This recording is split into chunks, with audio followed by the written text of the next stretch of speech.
안녕하세요. 재외선거 백서 리포터 조주은입니다. 다가오는 제20대 국회의원 재외선거를 맞아 재외국민 여러분에게 알려드릴 깨알 정보. 바로 이번 재외선거부터는 중앙선거관리위원회 홈페이지에서 재외선거인 등 신고 신청을 할 수 있게 됐다고 합니다. 그럼 인터넷이 연결된 곳이라면 세계 어디서든 가능하겠죠? 오늘 이 시간에는 재외국민이 재외선거인 등 인터넷 신고 신청을 어떻게 하는지 저와 함께 알아보시죠. 자, 여기는 중앙선거관리위원회 재외선거 상황실입니다. 오늘만큼은 제가 재외국민의 마음으로 직접 신고 신청하는 방법을 자세히 알려드릴게요. 재외선거 신고 신청 사이트에 접속하시려면 두 가지 방법이 있습니다. 먼저 재외선거 신고 신청 사이트에 들어가는 방법입니다. ova.nec.go.kr로 들어가시면 바로 신고 신청 화면으로 연결되고요. 또 다른 하나는 중앙선거관리위원회 홈페이지로 들어가는 방법인데요. 홈페이지에서 보시면 오른쪽 아래 제20대 국회의원 재외선거 인터넷 신고 신청 바로 가기 배너가 있습니다. 이 배너를 클릭하시면 재외선거 신고 신청 화면으로 다시 연결됩니다. 자, 그럼 본격적으로 재외선거 인터넷 신고 신청 방법을 알아보도록 할게요.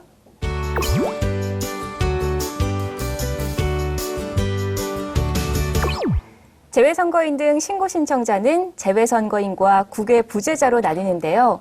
신고 신청 전에 먼저 자신이 어떤 유형에 해당하는지 알아야겠죠. 외국에서 투표하려는 사람 중에서 재외선거인이란 주민등록과 국내 거소신고가 돼 있지 않은 사람을 말하는데요. 예를 들면 영주권자가 해당이 되겠네요. 국외 부재자는 기업 등의 주재원, 유학생, 국외 여행자처럼 주민등록이나 국내 거소신고가 돼 있는 사람으로 외국에서 투표를 하려는 국민을 말합니다. 자, 그럼 재외선거인 등록 신청을 먼저 해볼까요? 재외선거인 등록 신청하기 버튼을 누르면 다음과 같은 화면이 나타납니다. 먼저 1단계, 전자우편 주소 유효성 검증을 해야 합니다. 전자우편 주소를 적어볼까요?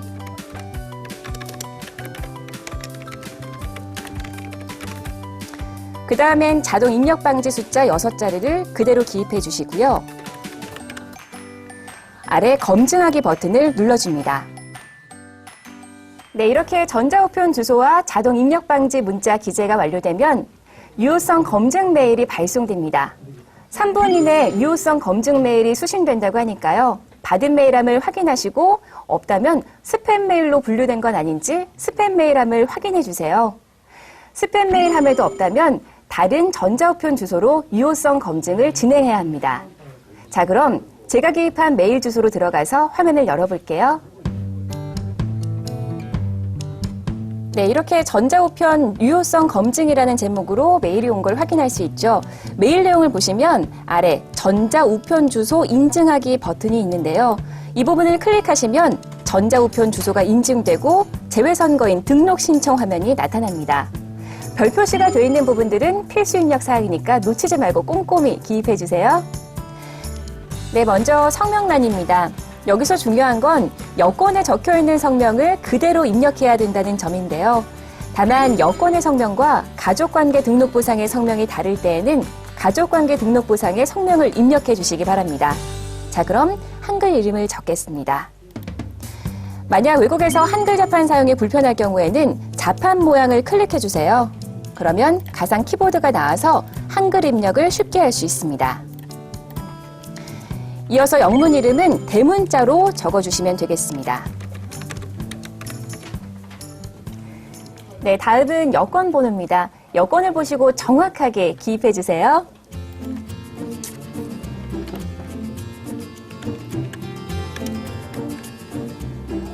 이어서 중복 확인 버튼을 누르면 사용 가능합니다라는 메시지가 나옵니다. 확인을 누르시면 되겠죠? 재외선거인 구분에는 주민등록이 있었던 사람과 없었던 사람으로 나뉩니다. 주민등록이 있었던 분은 말소된 주민등록번호를 적어야겠죠. 주민등록이 없었던 사람은 해당 란에 체크하시고 생년월일을 기입합니다. 이번엔 성별을 체크하는 부분이네요. 정확하게 체크해 주시고요. 아래 보시면 부모 성명을 적는 부분이 있습니다. 이 부분은 주민등록이 없었던 분만 적으시면 됩니다. 부모 성명을 왜 적는지 궁금하실 텐데요. 이유는 국적, 본인 여부와 등록기준지의 정확한 확인을 위함이라고 하네요. 가족관계 등록부, 즉 호적상의 아버지나 어머니 성명을 반드시 입력해 주세요. 그리고 아래를 보시면 가족관계 등록 정보란이 보이는데요. 주민등록이 있었던 분은 해당 란에 체크를 표시하시고 대한민국에서 살 당시 최종 주소지를 입력하세요. 주민등록이 없었던 분도 해당 란에 표시하시고 가족관계 등록부, 즉 호적상의 등록기준지를 입력해 주세요. 등록기준지란 본적을 말합니다. 이어서 연락처를 적는 곳입니다. 국가번호와 함께 가정이나 직장 등 연락 가능한 전화번호, 그리고 휴대전화 번호를 기입하면 되는데요. 재외선거인 요건을 확인하거나 투표기간, 장소 등 안내를 받을 수 있고 각종 선거정보 제공을 위해 필요한 정보니까 꼭 기재해 주시기 바랍니다. 전자우편 주소란은 유효성 검증을 통해 입력받은 전자우편 주소로 자동 입력되어 있습니다. 연락처까지 적었으면 이번엔 접수 공간을 선택할 차례입니다. 먼저 대륙을 선택하고 거류국을 선택합니다. 그리고 공간을 선택하시면 되는데요. 공간까지 선택하면 아래 파란색으로 표시된 번호가 나오죠. 본인이 접수한 공간의 번호니까 궁금한 점이 있으면 아래 번호로 문의를 하시면 되겠네요. 다음 단계를 볼까요? 국외 거소란입니다. 거류국 입력란인데요. 대륙과 국가를 선택하고 우편물을 받아볼 수 있는 상세 주소를 기재합니다. 또 우편물 배달 시에 참고사항이 있으면 임의 기재사항란에 적어주세요. 임의 기재사항은 현지 통용어로도 기재가 가능합니다. 이때 접수 공간을 거소로 선택하시면 자동으로 공간 주소가 기재됩니다. 그 다음은 투표 예정 공간을 선택하실 차례입니다. 만약 투표 예정 공간이 접수 공간과 같을 경우에는 접수 공간과 동일에 체크하시면 됩니다. 복수 국적자일 경우에는 해당 대륙과 국가명을 선택하시고 복수 국적 취득 사유를 선택해 주세요. 마지막으로 정보 활용 동의에 동의합니다를 체크한 후 재외선거인 등록 신청 완료를 눌러줍니다. 입력하실 내용으로 등록하시겠습니까? 라는 물음에 확인을 눌러주고 재외선거인 등록 완료 버튼에도 확인을 누르면 본인의 이름, 접수 공간과 함께 재외선거인 등록 신청 완료 화면이 나타납니다. 자, 이렇게 재외선거인 등록 신청이 완료됐습니다. 하나하나 따라 하시니까 어렵지 않으시죠? 자, 그럼 이번엔 국외 부재자 신고 절차에 대해 알아볼까요?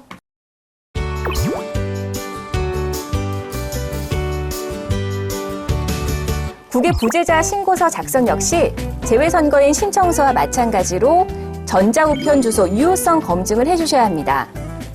전자우편 주소와 자동 입력 방지 숫자 6자리를 그대로 기입한 후 검증하기 버튼을 누릅니다.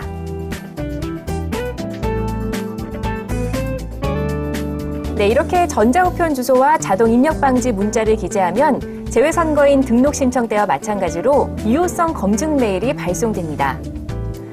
3분 이내 이 유효성 검증 메일이 수신된다고 하니까요. 만약 유효성 검증 메일이 오지 않았을 때에는 스팸 메일로 분류된 건 아닌지 스팸 메일함을 확인해 주세요. 스팸 메일함에도 없다면 다른 전자우편 주소로 유효성 검증을 진행해 주시기 바랍니다.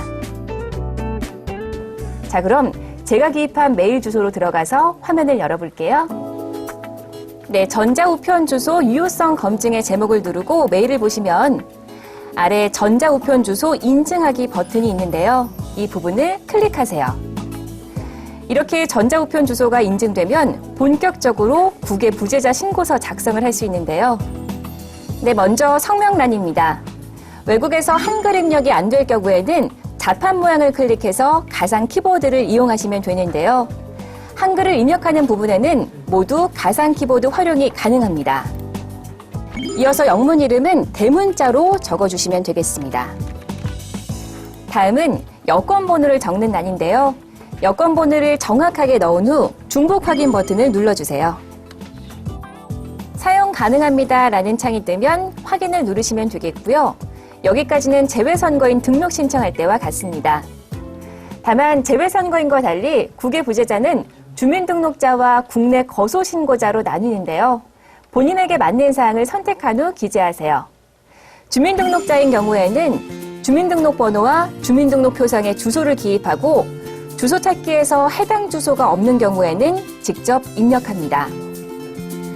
국내 거소 신고자의 경우에는 국내 거소 신고 번호와 국내 거소 신고지를 입력합니다.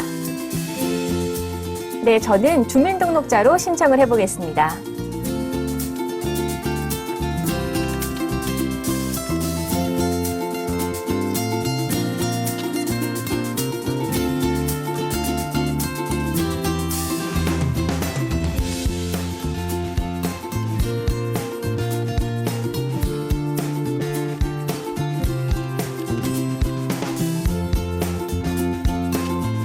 네, 이번에는 연락처를 기재해주세요. 전자우편 주소는 앞서 유효성 검증을 완료했던 전자우편 주소로 자동 입력돼 따로 수정을 할 수 없습니다. 접수 공간 역시 필수 입력 사항으로 대륙과 거류국, 공간을 선택하면 됩니다. 네, 공간까지 선택하면 아래 파란색 글씨로 공간의 번호가 나타나는데요. 문의사항이 있을 경우에 참고하시면 되겠습니다. 다음은 국외 거소란인데요. 대륙과 국가를 선택하시고 국외에서 우편물을 받아볼 수 있는 장소를 입력합니다.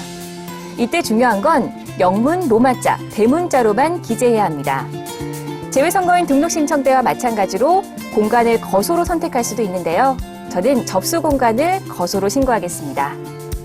우편물 배달 시 참고사항을 기재하시려면 임의 기재사항란에 입력하세요. 임의 기재사항란은 현지 통용어로도 기재가 가능합니다. 그 다음 투표 예정 공간을 선택하시면 되는데 역시 접수 공간과 투표 예정 공간이 같을 경우에는 접수 공간과 동일에 체크하시면 되겠습니다. 네, 다음은 국외 부재자 신고 사유를 선택하는 곳입니다. 첫째, 사전 투표 기간 개시일 전에 출국해서 선거일 후 귀국이 예정된 사람. 둘째, 외국에 머물거나 거주해서 선거일까지 귀국하지 않을 사람. 셋째, 외국에 파병됐거나 사전 투표 기간 개시일 전에 파병될 군인이나 군무원. 이 세 가지 중에 본인에게 맞는 유형을 선택하시면 되겠습니다. 자, 그럼 마지막으로 정보 활용을 동의한다는 곳을 체크한 후 국외 부재자 신고 완료 버튼을 누르면 입력하신 내용으로 등록하시겠습니까? 에서 확인을 누르시면 되고요. 등록이 완료되었습니다. 에서도 확인을 누르시면 끝이 납니다. 자, 그런데 제대로 신청해줬는지 궁금하시죠? 신고 신청 결과 조회를 클릭해 볼까요? 재외선거인과 국외 부재자 모두 신고 신청 결과 조회는 동일한 절차로 진행됩니다. 성명과 생년월일, 성별을 기재한 후 조회하기를 누릅니다. 접수 방법, 접수일과 성명, 전자우편 주소, 처리 상태, 접수 공간이 적혀있는 화면이 나오는데요. 처리 상태가 지금은 심사 요청 중으로 나옵니다. 하지만 공간에서 심사 후 명부에 등재되면 처리 상태가 등재로 표기됩니다. 처리 상태가 등재로 표기돼 있다면 재외선거인 등록 신청 혹은 국외 부재자 신고가 제대로 접수된 것입니다. 추후 등재된 사실을 확인하시려면 인터넷 신고 신청 메인 사이트에서 신고 신청 결과 조회 탭을 클릭해 주세요. 만약 국외 부재자 신고를 했는데 국내 조기 귀국이나 해외 출장 취소 등의 이유로 국내에서 투표해야 할 경우가 생기면 어떻게 해야 할까요? 이럴 땐 신고 신청 결과 조회 오른쪽에 있는 철회 신청 탭을 클릭하시면 됩니다. 선거일 전 60일, 즉 2016년 2월 13일까지 철회 신청을 할 수 있는데요. 철회 신청을 누르신 후 각 사항에 맞는 내용을 기입해 신청하시면 됩니다. 재외국민 여러분, 더 많은 재외국민이 보다 더 편리하도록 새롭게 도입된 인터넷 신고 신청 방법 어떠셨어요? 잘 이해하셨나요? 다가오는 2016년 제20대 국회의원 재외선거가 실시됩니다. 재외국민 여러분의 소중한 한 표가 아름다운 선거, 행복한 대한민국을 만듭니다. 여러분의 한 표를 값지게 행사해주세요.